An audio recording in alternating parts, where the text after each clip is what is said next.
Okay, nasai minasan. Today we're gonna talk about Bakuage Sentai Boonboomger episode 9 until 11. Okay, so I felt like this three episode is really fantastic, and I have been away at Thailand for the past 2 weeks. I think that is a really fantastic trip for me. I managed to enjoy myself. I didn't get enough rest, okay, because when you go vacation, like you were supposed to be relaxing, ended up it being a roller coaster ride of like visiting all the places and like really tasting the local food and all the stuff. But with that being said, let us talk about episode 9 of Boonboomger. On this episode, there's only two things I want to focus on: Taya and Boom Boom. Okay, because Taya as a character really shine in this episode. Like we finally get to see what is his real motive of creating the Boonboomger, and his real primary motive of creating the Boonboomger is actually to help Boom Boom to achieve his dream to win in the BBGP, the Big Bang Grand Prix itself. So I think this is something really fantastic that they actually show Taya to not be just a racer looking for the next hype thing, because like in episode 8 how he actually talks to Mad Rex, it almost kind of like felt like hey, like Taya is gonna abandon them for the next hype thing, is gonna abandon them for the next Bakuage thing, something like that. But that is not true at all. Okay, so what is the truth is that um, Taya is actually someone who actually really likes to help someone. Like he really likes to bring smile onto other people. Like he wants to help people, and when he hears the cries of other people, he can't help but just to step in and give a hand of help. And that is why he created the Boonboomger to actually help Boom Boom to join back the BBGP. So this is the main reasoning on why Taya actually created the Boonboomger and why he recruited so many people to join the Boonboomger as well. So really fantastic stuff. But the next thing I want to talk about is obviously gonna be Boom Boom, because we learn of his origin story, how he actually met with Taya. We finally get to see that in this episode, and it is fantastic because it shows that Boom Boom is actually just wandering around the space, and he actually crash landed on Earth. I think all of this, like we already kind of like guess what actually happened, but the most amazing thing here is Boom Boom actually loses his license to join the BBGP. So we are not sure what actually happened, but I would really love it if they actually try to make his backstory a little bit more interesting. They can go with the direction of how Boom Boom might actually be, like used to be a part of the Hashirien. Maybe just a possibility, just a theory. I'm just throwing out there, but it could actually also be a possibility that like Boom Boom actually has a past with the Hashirien, where Hashirien also might also want to join the BBGP. So what happened is that the Hashirien actually framed him for misconducting or using illegal substance or anything whatsoever. Okay, so it has to be framed. Okay, like if he was framed of doing something, I think that is also gonna be fantastic. But then again, like I felt like Boom Boom, like he's actually the one that wants to join the Big Bang Grand Prix, is definitely way much more interesting than Taya being the one that, hey, it's like he always knew, like he heard about this from Boom Boom and then he wanted to join. I feel like it is a shared compassion, a shared dream, but I feel like the way they actually tells it, like how Taya is the one that is gonna deliver the dream of Boom Boom to him, that is what really stick the nail in the coffin. And like, bro, this is a really great character, and this is a really great Red Ranger for the Boonboomger itself. So really fantastic stuff. I really love the story, how they actually develop these two characters. But another thing I really like in episode 9, that I don't know if you actually notice or not, but in the opening song, Saibu is actually part of the roster in the opening song itself, and we only saw this in episode 9, if not mistaken. I might mislook it. I'm gonna go back and check it, but if not mistaken, only episode 9 Saibu Shirabu is actually in the opening song itself. So this would actually means like it's either kind of like an editing error or something like that, but this will actually mean that Saibu Shirabu could actually be like being teased to be the next Boonboomger itself, because in this episode we actually get to see that she kind of like she deliver Taya to the rest of the Boonboomger itself. So in a sense, you can actually say that Saibu Shirabu has already become a part of the Boonboomger itself. Just by that action alone, I felt like she definitely worth a seat in the Boonboomger and a seat in the front row itself.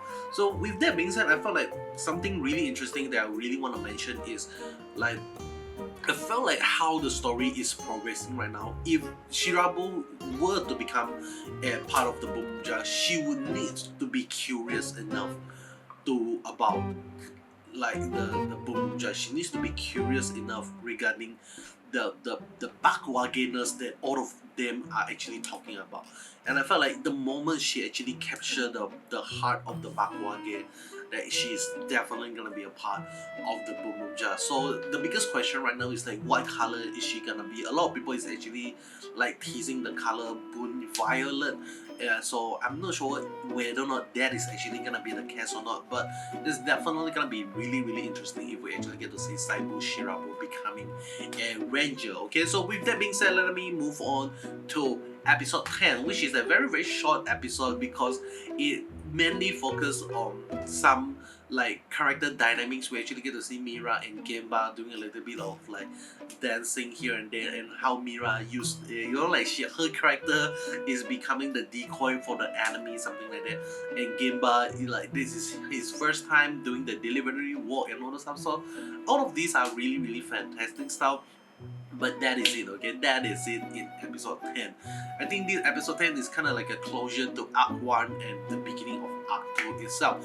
So speaking of Arc 2, let me talk about episode 11, because we are finally entering into a new era of the Boonboomger by actually seeing the new commander Cannonball being introduced. And this new commander is actually the commander of the customization of cars, something like that. Okay, so for those, I think I'm the only, this is the first time when I actually watched Boonboomger, which I finally realized that hey, actually every single character that has like commander of the Hashirien that has been introduced is trying to portray a different parts of a racing culture or vehicle culture itself.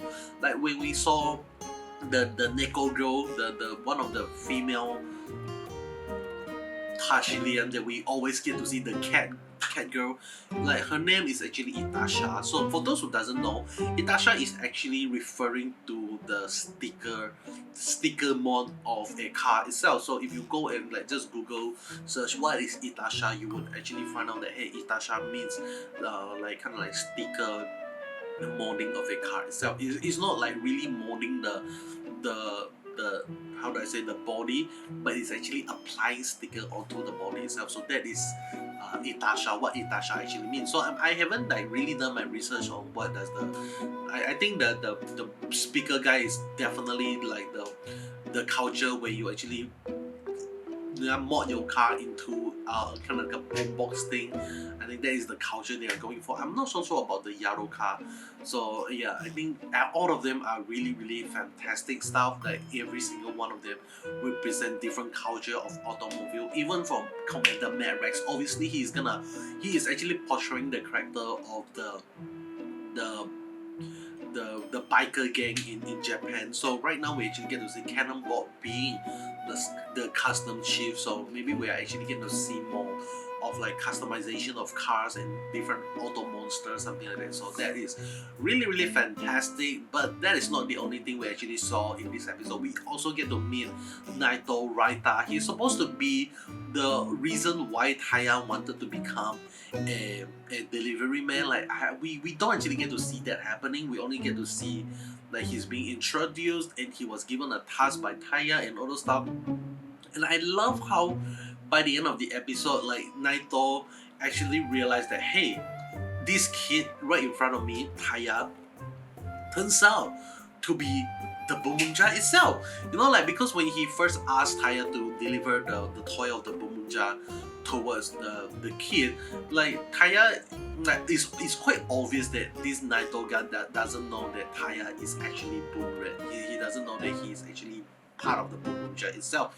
But by the end of the episode, when he heard the news that hey, the Boonboomger actually came in a red car to deliver the toy, I think that is like wow, like it hits in him like oh, Taya is the Boonboomger, he is Boonred itself. I think that is really clever story writing that he does they don't need to tell you. They only kind of like imply it and that's it, okay? But definitely we're gonna see more and more of story of the origin of Taya before we actually goes into the BBGP. One thing that I really hope that the BBGP, the Big Bang Grand Prix, is not gonna be, I hope that it's not gonna be the summer movie plot. I really don't want it to be a summer movie plot. I want it to be a part of the series and we have kind of like a whole arc of the BBGP as the main story itself, okay? So I think that is definitely gonna be really fantastic. So I really enjoy it. I love these 3 episodes. Watching it at a single go, it definitely helped me to appreciate more of the character dynamic between the team, and especially in episode 11 where we actually get to see like I think Boon Black, Blue and Pink actually got mind control and Orange and Red need to actually go in and save them. And I think the most funny thing is that finally we actually get to see Taya telling Mira, hey, you has been using the weapon wrongly. Have you realized that?